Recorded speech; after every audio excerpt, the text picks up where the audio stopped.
लोग हंसते हैं, लोग शब्द कहते हैं, लोग ताना भी देते हैं, लोग आड़ा टेढ़ा भी कहते हैं। क्या भगवान को बुलाना पड़ेगा? हाँ, भगवान को बुलाना पड़ेगा। क्या भगवान को आवाज लगाना पड़ेगी? हाँ, आवाज लगाना पड़ेगा। क्या भगवान को आवाज देकर प्रार्थना कर कर आमंत्रित करना पड़ेगा? हाँ, बुलाना पड़ेगा।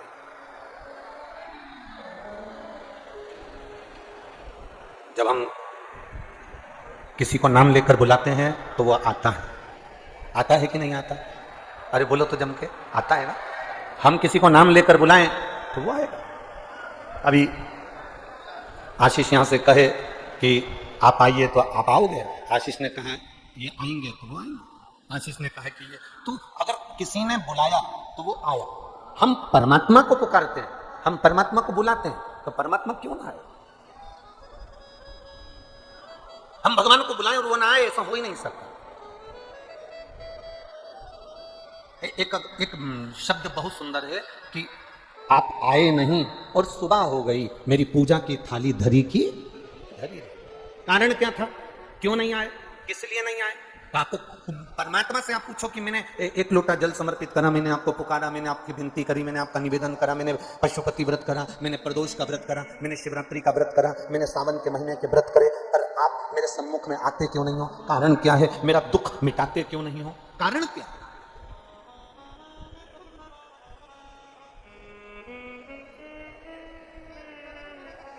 आखिर कारण क्या है कि मेरा दुख नहीं मिट रहा? मेरी तकलीफ क्यों नहीं समाप्त हो रही? मेरा कष्ट क्यों नहीं जाता? कारण क्या? तो भगवान देवादिदेव महादेव से अगर पूछोगे कि कारण क्या है, अभी आप आगे कथा में श्रवण करेंगे, कथा में आप सुनेंगे कि विदर्भ नगर में, विदर्भ नगर के अंतर्गत और विदर्भ के अंतर्गत अमरावती नगर में भगवान देवादिदेव महादेव, अमरावती नगर, मेरे शिव, मेरे ओघड़,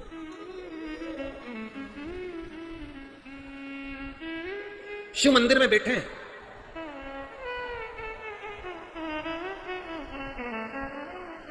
शंकर और पार्वती दोनों बैठे हैं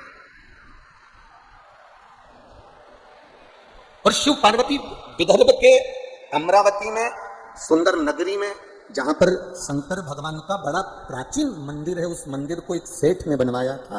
उस मंदिर के अंदर भोले बाबा मां पार्वती के साथ में विराजमान बैठे। बड़ा प्राचीन, बड़ा।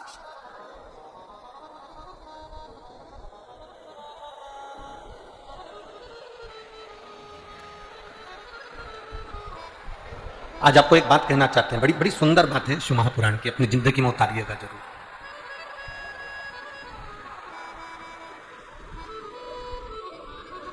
अपने जीवन में उतारना इस बात को।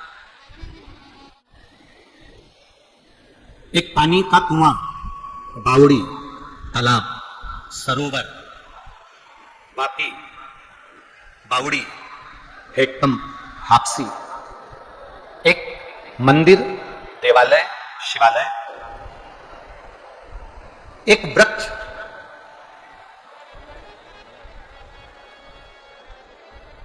ये तीन चीजें ऐसी हैं,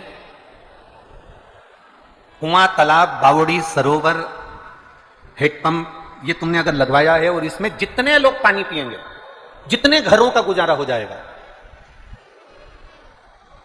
जितने लोग इस जल को पीना प्रारंभ करेंगे, जितने लोगों का घर चल जाएगा, जितने लोगों का घर आगे बढ़ेगा, उतना पुण्य तुम्हारे खाते में अपने आप आता चले जाता है, अपने आप। वृक्ष, अगर वृक्ष आपने लगाया और उस वृक्ष की छांव में बहुत गर्मी पड़ रही है, बहुत धूप पड़ रही है, और उस वृक्ष की छांव में अगर कोई पथिक बैठ गया, किसी वृक्ष के फल किसी के काम आ गए, किसी को उस वृक्ष की छांव प्राप्त हो गई, तो उसके बैठने, जितने उसके नीचे बैठेंगे, उसका पुण्य जिसने वृक्ष लगाया है उसके खाते में चले जाता है, उसके खाते में पहुंच जाता है। और तीसरे नंबर पर है मंदिर, देवालय, शिवालय। जब हम बनाते हैं उस देवालय, उस शिवालय, उस मंदिर में जो फर्श लगाया जाता है, पत्थर लगाया जाता है, जो टाइल्स लगाई जाती है, उस पत्थर पर जितने भक्तों के चरण पड़ते करते हैं उतना पुण्य हमारे खाते में पहुंचता चले जाता है जिसने उस मंदिर का निर्माण करवाया। एक मंदिर, जलाशय और वृक्ष बहुत जरूरी है।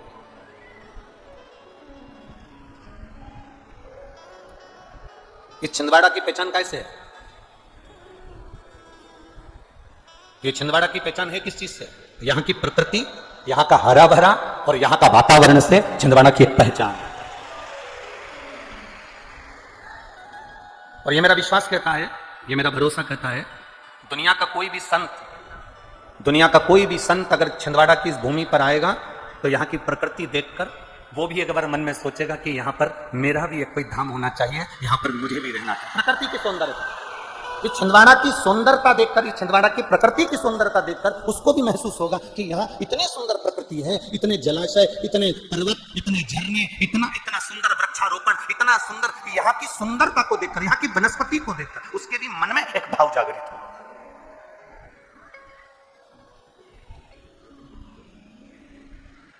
अब आप कहोगे कि गुरुजी हमारी छिंदवाड़ा इतनी सुंदर है, इसके बाद भी तो आप अपने भवन से निकलते नहीं हो देखने के लिए। एक बात बताएं आपको, देखने का तो हमारा बड़ा मन करता है, पर तुम जहां जाते हैं वहां ऐसे पूछ देते हो कि हमारा मक्खन बना देते हो। दिक्कत इतनी सी है महाराज। अब कहीं पांव इधर रख रहे, कहीं पांव उधर रख रहे, और बड़ी आफत। अब कल का ही प्रसंग ले लो। अब कल तो किसी को बताया नहीं था कि लाला का जन्मोत्सव हम वहां पर या मनाएंगे। ये तो मालूम है कि लाला का जन्मोत्सव मनाएंगे, पर ये थोड़ी ना मालूम था कि तुम लोग आओगे वहां पर। अब मालूम पड़े हुए तो छोटा हाल, वो तो धन्यवाद हुआ अग्रवाल जी को जिन्होंने वहां व्यवस्था करी। तो छोटा सा एक तो हाल, और वो हाल में अब उन्होंने डेकोरेशन वगैरह सब कर दिया और उसमें भरा गए ज्यादा लोग, तो जितने फुग्गे लगे थे तुम्हारे बैठने से ही दब दब के फट हो गए। अब जन्मदिन बनना था 12 बजे, मन गया 8 बजे। अब करो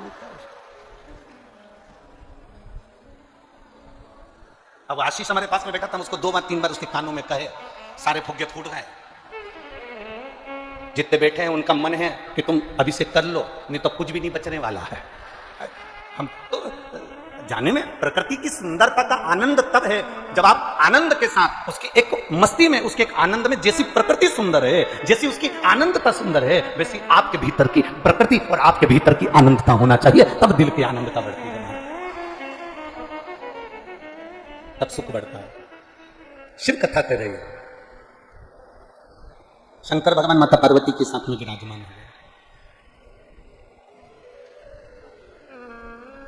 शंकर भगवान माता पार्वती के साथ में विराजमान हुए और रिटर्न शिव पार्वती के साथ में विराजमान हुए। और शंकर भगवान जब पार्वती जी के साथ में विराजित होते हैं, बैठते हैं, तब कुछ दिन निकल गए और दिन निकलने के बाद माता पार्वती जी ने 2-3 दिन जब निकले, बड़ा अच्छा लग रहा था, बड़ा सुंदर लग रहा था।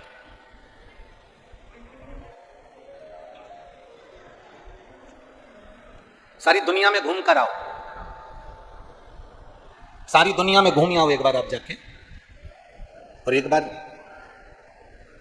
किसी शिव मंदिर में, हम ये नहीं कहेंगे कि बहुत विशालतम शिव मंदिर में, तुम्हारी मर्जी पड़े, सारी दुनिया में घूम कर आ जाओ और एक बार किसी शिवालय में, किसी शंकर जी के मंदिर में, जहां एकांत में देवाधिदेव महादेव का कोई शिवालय हो, जहां देवाधिदेव महादेव का कोई शिव मंदिर हो, एकांत में पूरी दुनिया घूम कर आना। और एक बार किसी शिवालय में जाकर 5 मिनट बैठ जाना, पूरी दुनिया को जो घूमने में सुख नहीं मिला होगा और शंकर के शिवालय में 1 मिनट में प्राप्त हो जाएगा। प्रकृति की सुंदरता के कारण देवाधिदेव महादेव बैठते वहीं पर हैं जहां उनको करुणा करना होती है, जहां उनको कृपा होती है, जहां उनको दया करना होती है। शंकर वहीं बैठते हैं जहां दुनिया के लोगों को कृपा करना होती है, और शिव महापुराण की कथा में वही पहुंचते हैं जिनको भोलेनाथ हाथ पकड़कर ऊपर की ओर बढ़ाना चाहते हैं। नहीं जाते नहीं कोई। छिंदवाड़ा में लाखों लोग होंगे, बहुत लोग होंगे, पर सब कथा में नहीं पहुंच सकते। आपके परिवार में जिसमें आप रहती हो उसमें भी देवर, जेठ, जेठानी, ननन, नंदोई, सब पूरा परिवार रहता है। क्या सब कथा में आ जाते हैं क्या? अरे बोलो तो जम के, नहीं आते ना। बगीचे में सारे फूल हैं, माली सारे फूलों को तोड़ लेता है क्या? नहीं। आप बगीचे में घूमने के लिए गए हो, आपको जो फूल पसंद आएगा उस फूल को आप तोड़ लो। बहुत सारे गुलाब लगे हैं, आपको जो गुलाब पसंद आएगा आप उस गुलाब को तोड़ लो।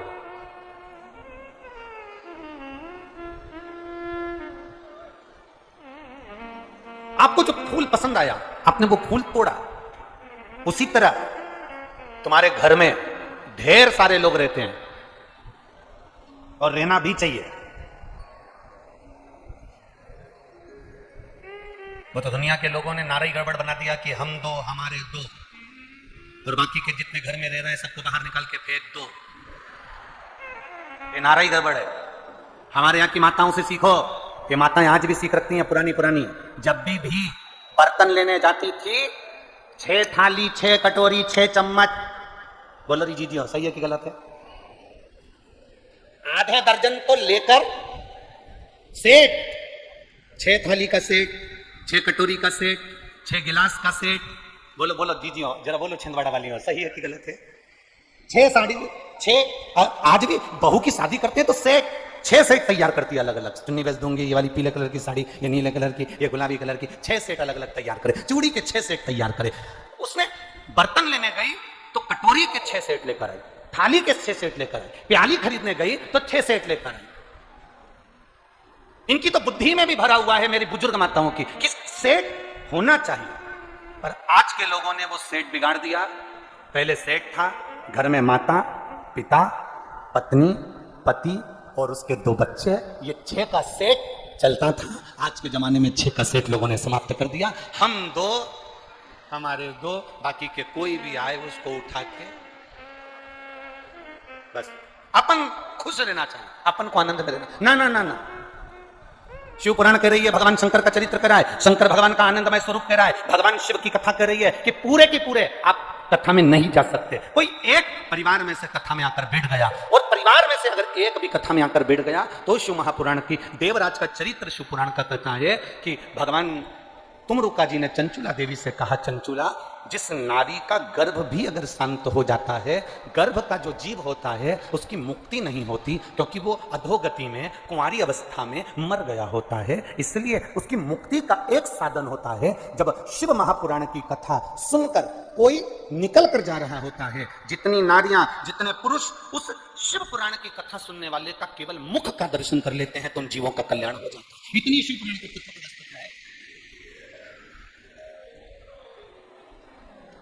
पूरे बगीचे के फूल कोई नहीं तोड़ता। एक पुष्प जो तुम्हें पसंद आया तुमने वो तोड़ा, उसी तरह पूरे बगीचे के जैसे पुष्प नहीं टूटते, उसी तरह भोलेनाथ भी पूरे परिवार को अपनी ओर नहीं बुलाते। जो शंकर भगवान को प्रिय लगता है शिव जी उसको शिव पुराण तक खींच कर बुला लेते हैं। शिव उसको ये इसीलिए तो कहा महाराज, तेरे डमरू की धुन सुन के मैं काशी नगरी, तेरे डमरू की धुन सुन के मैं काशी नगरी। तुम तो इतनी जल्दी उड़ गए। शंकर भगवान पार्वती जी के साथ बैठे हैं। पार्वती जी ने शिव जी से चौसर खेलने के लिए निवेदन कर। कल कथा में आपको कहा था शंकर पार्वती जी ने, माता जगतजननी ने शिव जी के साथ 3 बार चौसर खेली है और तीनों बार जनमानस का कल्याण करा। एक बार चौसर खेली विदर्भ नगर में, विदर्भ देश में, अमरावती के शिवालय में बैठकर शंकर पार्वती जी ने चौसर खेली। दूसरी चौसर मां पार्वती जी ने कैलाश पर खेली, जब भगवान देवादिदेव महादेव नीलकंठ पर जाकर बैठे और जिनके शरीर से 5 कन्याओं का जन्म हुआ, जिन कन्याओं का नाम आपको पहले बता चुके। एक बार सब शंकर जी की 5 लड़कियों का नाम वापिस लेंगे। जया, विषहरा, श्यामली बारी, दौतली, देव, ये शंकर जी की 5 बेटियां। जो बच्चा मंद बुद्धि होता है, जो बच्चा बुद्धि से विहीन होता है, या नारी का गर्भ ठेरे और नारी को ऐसा लगे कि डॉक्टर कह रहा है कि तुम्हारा बच्चा ठीक नहीं होगा या इसका माइंड या इसका शरीर का कोई अंग बेकार होगा, उस जगह पर जया, विषहरा, श्यामली बारी, दौतली और देव, ये शंकर जी की 5 बेटियों का नाम बेलपत्री पर अंकित कर कर, ये बेलपत्री 5 बेटियों का नाम इस बीच वाली पत्ती पर अंकित कर कर, मध्य से, आपको पहले बेलपत्री का महत्व तो सबको मालूम है ना, हम पहले बता चुके हैं कि बेलपत्री की 2 डंडियों के बाद में जो डंडी रहती है उसका महत्व पहले बताया गया है। बीच में इस पत्ती से लेकर 2 पत्ती के बीच में जो डंडी रहती है उसका महत्व पहले की कथाओं में बताया है। ये 2 पत्तियों का महत्व आपको पहले बता चुके हैं कि जब हमें कोई कामना करना होती है तो हमें बेलपत्री कहां से पकड़ना होती है? मध्य भाग से। दोनों पत्तियों और बीच की पत्ती का जो डंडी होती है मध्य भाग, वहां से बेलपत्री को पकड़ा जाता है। जया, विषहरा, श्यामली बारी, दौतली और देव, शंकर जी की ये 5 लड़कियां। आपको लग रहा है कि डॉक्टर बोल रहा है कि ये बच्चा कुछ ना कुछ प्रॉब्लम इसके जीवन में रहेगी, उस समय पर गर्भस्थ बच्चे को रहने पर भी नारी शिवालय में अशोक सुंदरी की जगह पर जाकर 5 बहनों का नाम लेकर अगर बेलपत्री अंकित कर देती है, बेलपत्री समर्पित कर देती है, उस नारी का गर्भ से जो बच्चा जन्म लेगा वो माइंड से कभी खराब नहीं हो सकता, उसका विवेक प्रबल ही रहेगा, वो मानसिक विकलांग नहीं हो सकता, उसकी बुद्धि का प्रबलता है। शिव के शिवलिंग में, शंकर भगवान की जलाधारी में, शंकर भगवान के जल बहने का स्थान पर जो तेज होता है वो तेज हमारे गर्भस्थ में भी पहुंचता है। पत्रा ये देखिए,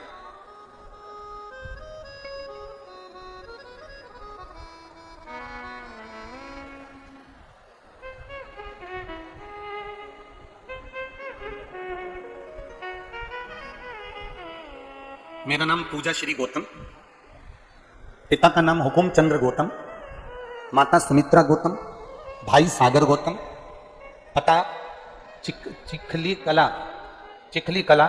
जिला छिंदवाड़ा। कहीं बैठी हो तो हाथ हिला सकती हैं, जहां भी बैठी हो अपने दोनों हाथ हिला सकती हैं। हाँ, दोनों हाथ हिला तो एक बार, ठीक है, ठीक है, हाँ दोनों हाथ हिला, ठीक है। पहले तो आपको बधाई बहुत बहुत। शिव जी की 1 लोटे जल की महत्वता क्या होती है गुरुदेव? ये हमने स्वयं बाबा को जल चढ़ाकर आजमाया। गुरुदेव, कथा सुनना, लोग कहते हैं कि शिव के पंडाल में, जहां शंकर की कथा होती है उसके पंडाल में क्यों जाते हैं? मैं बता सकती हूं कि शंकर के पंडाल में केवल बैठकर विनती करने से क्या मिलता है। आप कहते हो ना गुरुजी, हेलीपैड पर हेलीकॉप्टर उतरता है, जहां शिव पुराण होती है वहां महादेव उतरता है, ये सत्य है। गुरुदेव, मेरे घर के लोगों ने कहा अगर बाबा से प्रार्थना करोगी तो सुनेंगे जरूर, तुम दोनों भाई बहन जाओ, भोपाल में गुरुजी की कथा हो रही है, वहां पर बैठना पंडाल में। गुरुजी, हम 5 दिन की कथा में पहुंचे, आखिरी दिन आप कहते हो ना गुरुदेव कि मेहमान जाते हैं तो जाते समय कुछ ना कुछ देकर जाते हैं, आखिरी दिन आप कहते हो ना कि भगवान कुछ ना कुछ देकर जाता है। हम तो आपसे भी कहेंगे, कल कथा का समय दोपहर में 1 बजे नहीं रहेगा, कल कथा का समय पंडाल में सुबह 9 बजे से 12 बजे तक रहेगा। 9 से 12। पतियों से कह दो, परिवार वालों से कह दो, बच्चों से कह दो कि कथा में कल चलना है, आखिरी दिन की सुनना है। जाते जाते भोलेनाथ क्या देकर चले जाएगा ये तो मैं बाद में मालूम करूंगा। टीवी पर कथा तो 1 बजे ही आएगी, पर पंडाल में कल की कथा सुबह 9 बजे होगी। गुरुदेव, हम आखिरी दिन की कथा सुनने के लिए भोपाल गए और हम दोनों बहन भाई ने बाबा से प्रार्थना करी, बाबा हम कंपटीशन एग्जाम में बैठते हैं पर पास नहीं होते, हम दोनों का गवर्नमेंट जॉब जिस दिन लग जाएगा हम शिव कथा पूरे दिन, 7 दिन की होगी, 5 दिन की होगी, हम पंडाल में जरूर सुनेंगे। बाबा, ऐसी कृपा मेरे बाबा ने कर दी कि हम वर्णन नहीं कर सकते। सरकारी नौकरी की कभी सोची भी नहीं थी। गुरुदेव, बाबा की कृपा से मेरे भाई को सरकारी नौकरी में, जिसका नाम सागर है, उसको भारतीय रेलवे में पोस्टिंग हो गई है, जो ज्वाइनिंग उसकी मिल गई है। और गुरुदेव, बाबा की कृपा से मुझे भी बाबा ने ऐसी कृपा कर दी है कि भारतीय सेना में मेरा भी बाबा की कृपा से हो गया है। हम बाबा को प्रणाम करने के लिए, बधाई आपको बहुत बहुत बेटी है। श्री शिवाय नमस्ते। शिव तत्व की प्राप्ति क्या है? एक पत्र और देखिए,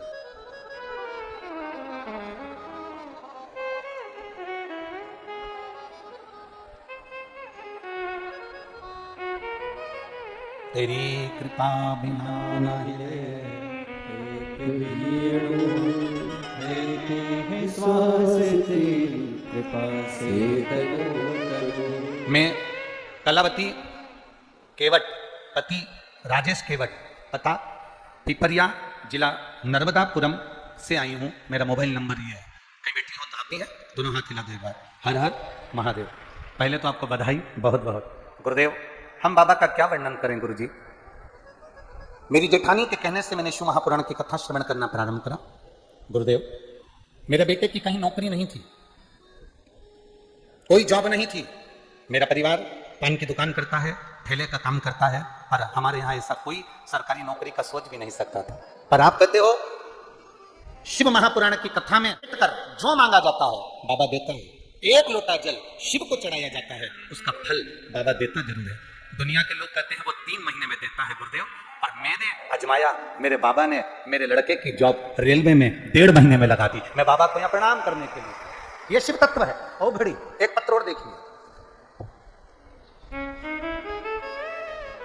मैं डॉक्टर आर्यन शिव गुरुजी, छिंदवाड़ा, कामठी, बिहार निवासी। मोबाइल नंबर मेरा ये है। कामठी यही है? अच्छा। मैं डॉक्टर आर्यन शिव, कहीं बैठे हो तो हाथ हिलाएंगे। आपको बधाई बाबू, बहुत बहुत हमारी ओर से बहुत बहुत साधुवाद। मैं डॉक्टर आर्यन शिव गुरु, छिंदवाड़ा, कामठी, बिहार निवासी हूं। मेरा मोबाइल नंबर यह है। बेलपत्री, बीज की पत्ती पर शहद लगाकर चढ़ाने का फल क्या होता है? कोई मुझसे पूछे गुरुदेव। मैं गुणगान करने के लिए बाबा का आया। गुरुजी, एमबीबीएस की सेकंड ईयर की मेरी पढ़ाई थी, पर कोरोना के कारण बस वो नहीं हो पाई। मेरा second year, third year last जो था, उसके बाद मुझे डॉक्टर बनना था, पर एग्जाम नहीं दे पाया। सबने कहा कि अब तो बहुत मुश्किल है, पर मेरी माता जी ने कहा तो घबरा मती, एक बेलपत्र शिव जी को चढ़ाकर जा। माँ, दोनों तीनों एग्जाम एक साथ है, कैसे क्लियर होंगे? माँ कहती है सारी समस्या का हल एक लोटा जल है, तू जा तो सरी। बेलपत्र पर शहद लगाकर बाबा को चिपका कर एग्जाम में बैठा। बाबा की कृपा से आज तक कोई डॉक्टर नहीं निकला होगा जो बाबा ने मेरे पर कृपा करी। फर्स्ट, सेकंड और थर्ड सारे सेम एक साथ बाबा ने क्लियर करवाए हैं। ये मेरे बाबा की कृपा, ये शिव कृपा। मेरी मार्कशीट लगा रहा हूं गुरुदेव, जो बाबा ने मुझ पर कृपा करी है। बेटो बाबू, बधाई आपको।